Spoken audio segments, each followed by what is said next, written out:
We are finally getting information about the internet history of the attempted assassin of Trump, Thomas Crooks, the man who left an innocent civilian participating in this rally dead.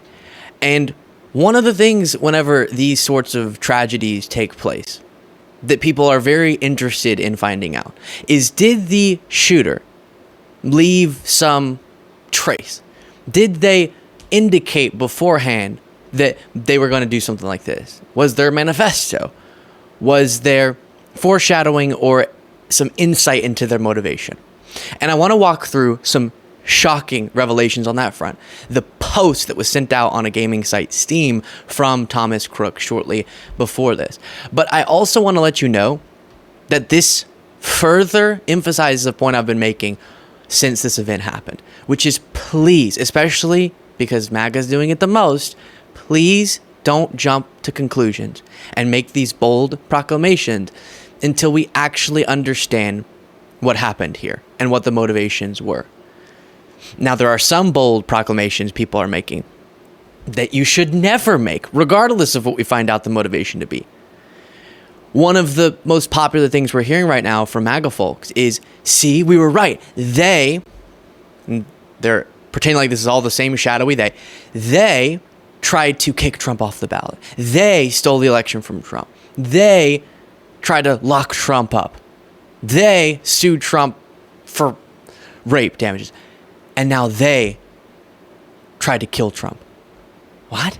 And even before the bombshell information I have for you here about this internet history and what seems to be a picture developing about what was the intention here. Even before that, this registered, well, let me say first, actually, with no information about the motive, even if it were a hardcore left-winger, you still shouldn't pretend like Trump's legal troubles is the same they as a deranged person, regardless of their ideology, attempting to do something horrible that everyone should denounce. That's still bad, but especially crazy to do when you don't know the background of this individual. And then we started learning, wait, this is a person who was described as conservative by his classmates, Trump signs in his family house's yard, registered Republican, was wearing a pro-gun influencer shirt. So MAGA, hold your horses, goodness gracious. Using this moment, exploiting this moment as a way of further dividing. And now something is getting played. I apologize, everybody. Goodness gracious. Using this as a moment to further divide and portray your opposition as, see, they're even more evil because they tried to kill Trump. What? So, that is further bolstered by this. ABC News reports investigators working to determine a motive behind the attempted assassination of former President Donald Trump found a message posted to the gaming platform Steam that they believe was authored by the suspect, in which he said that July 13th will be my premiere. Watch as it unfolds. It'll be my premiere. Watch as it unfolds. According to the three law enforcement sources briefed on the probe. Investigators also found internet searches for both Trump and President Joe Biden on the phone belonging to Thomas Matthew Crooks. Sources familiar with the investigation told ABC News. Crooks, 20, had searched for the dates of Trump's rally in Butler, Pennsylvania, and for those of the Democratic National Convention in Chicago, because this was going to be his premiere. Searching for Biden-related terms, Trump-related terms. He finds out, oh, Trump is having a rally right near where I live. I'll start there. The suspect's phone was one of several devices that law enforcement investigators had collected as they worked to piece together a timeline of the assassination attempt against the former president during a Saturday rally. I have more to read you. I'll explain what the takeaway is here and much more, but first, here's CNN reporting on this. Morning, a source tells CNN that the gunman wrote on the gaming platform Steam, apparently days before, quote, July 13th will be my premiere.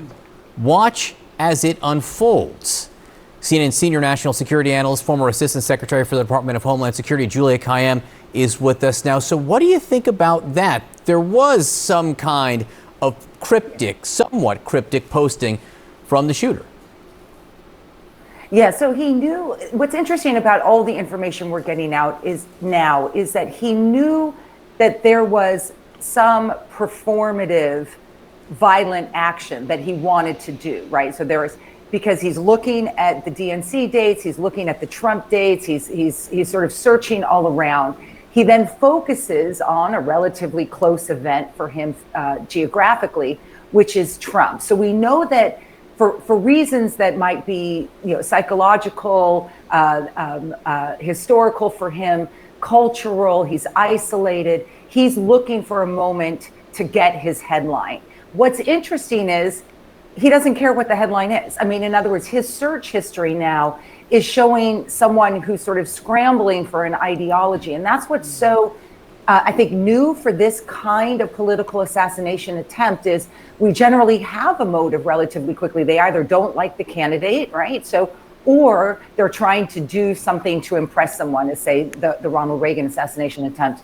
And so I think we're going to learn a lot more. And what we may learn, John, is that we can't put a nice bow around this, that this is something that has so many different motivations that we can't put it into a neat box. He's pro-Trump, he's anti-Trump, that it's a combination of things. Right. And that's what people want so badly. And I understand that is simpler, but that doesn't mean it's correct. It's not the correct takeaway. And so as she explained it, think about someone who does a school shooting or just a mass shooting of any type that's intention is to kill as many people as possible. Sometimes you will find a manifesto that, for example, shows the reason they tried to kill black people is because they're racist. So you can find this ideological motive that's directed against a group of people or a person. Often assassination attempts are ideologically motivated because they oppose the political views of a particular figure. But you also have a different category. In the case of many mass killing events, it's this twisted, dark, demented thing we could never possibly understand.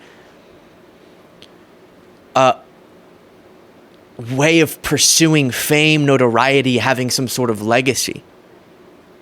People who feel unseen trying to be seen, right? Again, in the most deranged way you could possibly imagine, and horrific. And so that seems to be what is happening here. And he was twisted enough, irrational enough to do this, and to also think, as it seems with the term premier and then searching for also Democratic events, just looking for something that would get him in the global headlines, thinking that he could get away from this and continue on with the terror. Quote, what is beginning to emerge is a portrait of a troubled young person who turned to violence. Cohen, who specializes in the phenomenon of mass shooters, added that investigators may never determine a single or precise motive for the attack. And this happens, this person's an expert on mass shooters, with a lot of the mass shootings we talk about.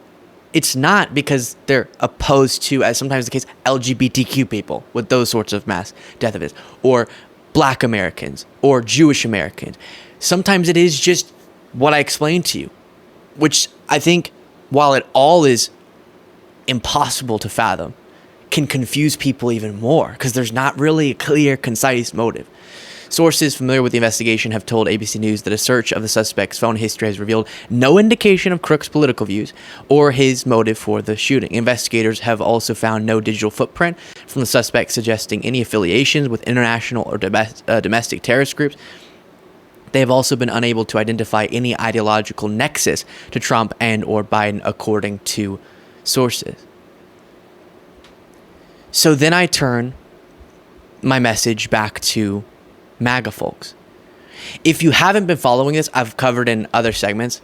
It stresses me out to even play these clips, but I know you're seeing them everywhere, of the rhetoric we're hearing. I told you before, the easiest way I can explain it is grouping all of their political opponents and this shooter into the same they, and saying this further embodies how evil the left is. And if you come out of an event like this, witnessing violence like this, and your takeaway or your motivation afterwards is to figure out how to further inflame, further provoke, and put us in an even more dangerous situation, something's wrong with your priorities. I've tried my very best to discuss this topic as level-headed as possible, as I think many of you have observed, in a way that isn't trying to say, oh, he's registered Republican, so this must be because something's wrong with Republicans. No. Whether he ended up being a left-winger or, as we're now realizing, not. This is someone who's profoundly unwell, dangerously deranged. And while we should always, in tragedies like this, figure out if there's anything as a society we could do to prevent it, to lower the temperature, especially when it pertains to political violence, it's super dangerous to, instead of doing that, exploit the moment to figure out how you can further characterize your opposition as evil and as somehow associated with this registered Republican who is clearly looking to get in the headlines, as the CNN correspondent mentioned, make some name for himself. I can't get into his head, so I can't explain to you exactly the reasoning. And that makes the takeaways that already were crazy that much more crazy for many of these figures. And the types of harmful speech and maybe actions that you're convincing your followers are justified when you speak the way that you're speaking, it's very dangerous. Here's a little bit more from the CNN reporting.